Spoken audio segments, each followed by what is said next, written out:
সেই লক্ষ্যে সরকার বিভিন্ন সংস্কার কমিশন গঠন করে, যেখানে অন্যান্য রাজনৈতিক দলগুলোর সাথে জাতীয় নাগরিক পার্টি তাদের মতামত ব্যক্ত করে।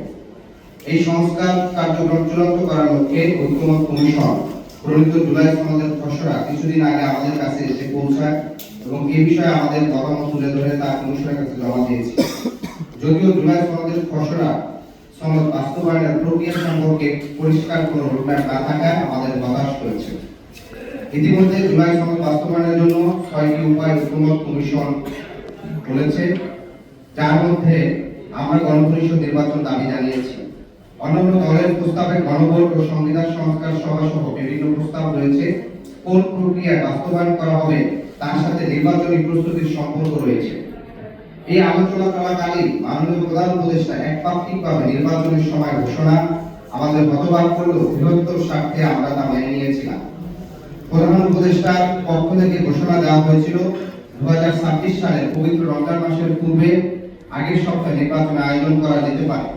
দুটি শর্ত সাপেক্ষে প্রধান উপদেষ্টা এই ঘোষণা দিয়েছিলেন। তিনি বলেছিলেন পর্যাপ্ত বিচার এবং সংস্কারের অগ্রগতি। আমরা আশা করেছিলাম এই নির্বাচনী রোডম্যাপ প্রকাশের পূর্বে সরকার সংস্কার বিষয়ক পর্যাপ্ত অগ্রগতি রোডম্যাপ প্রকাশ করবে, কিন্তু আমরা হতাশার সাথে লক্ষ্য করছি অজানা কারণে ঐক্যমত কমিশনের পরবর্তী দফার বৈঠক পেছানো হয়েছে এবং এখনো জুলাই সনদের আইনি ভিত্তি দেওয়ার বিষয় নির্ধারণ করা হয়নি।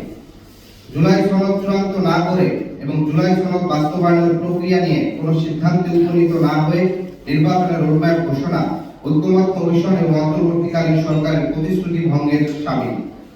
আমরা মনে করি ফ্যাসিবাদী ব্যবস্থা থেকে রাষ্ট্রের গণতান্ত্রিক রূপান্তরের জন্য নির্বাচন আয়োজন প্রয়োজন। আমরা কোনোভাবেই নির্বাচন বিরোধী নয়। সেদিক থেকে রোডম্যাপ ঘোষণাকে ইতিবাচক, তবে যত দ্রুত জুলাই সনদের আইনি ভিত্তি হবে তত দ্রুত নির্বাচনের দিকে যাওয়া যাবে। সনদ বাস্তবায়নের প্রক্রিয়া চূড়ান্ত না করে নির্বাচনের প্রস্তুতি গ্রহণ ভবিষ্যতে সংকট তৈরি করতে পারে, যার দায় সরকারকে নিতে হবে। আমাদের লিখিত বক্তব্য এটুকুই ছিল। তবে পাশাপাশি আমরা বলতে চাই, আপনারা দেখেছেন যে গত 8ই আগস্ট জাতীয় ঐক্যমত কমিশনের সহসভাপতি আলী রিয়াজ তিনি বলেছিলেন জুলাই সনদ বাস্তবায়নের রূপরেখা নিয়ে রাজনৈতিক দলগুলোর কাছ থেকে মতামত দিবেন। সেক্ষেত্রে বিভিন্ন দল মতামত দিয়েছিল। আমরা বলেছিলাম জুলাই সনদের আইনি ভিত্তির জন্য গণপরিষদের মাধ্যমে নতুন সংবিধান প্রণয়ন করতে হবে। একই সাথে অন্যান্য রাজনৈতিক দলগুলো জুলাই সনদের আইনি ভিত্তির জন্য গণভোটের কথা এবং কেউ সংবিধান সভা নির্বাচনের কথা বলেছিলেন।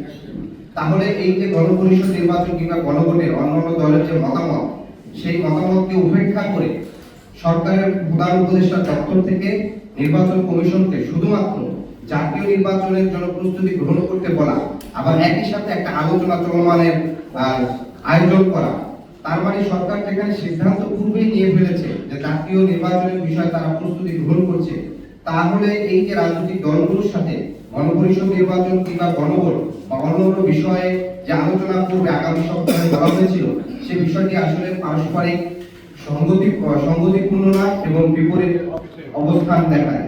ফলশ্রুতিতে আমরা মনে করি ঐক্যমত কমিশন জুলাই সনদ বাস্তবায়নের বিষয় আমাদের জাতীয় নাগরিক পার্টি থেকে আমরা বলেছিলাম আইনি ভিত্তি হিসাবে গণভোট এবং জুলাই সনদের পূর্ণাঙ্গ সাংবিধানিক ভিত্তির জন্য গণপরিষদ নির্বাচনের আয়োজন করে এটি একটি নতুন সংবিধানের দিকে বাংলাদেশের সমাধানের জন্য এগিয়ে যেতে হবে।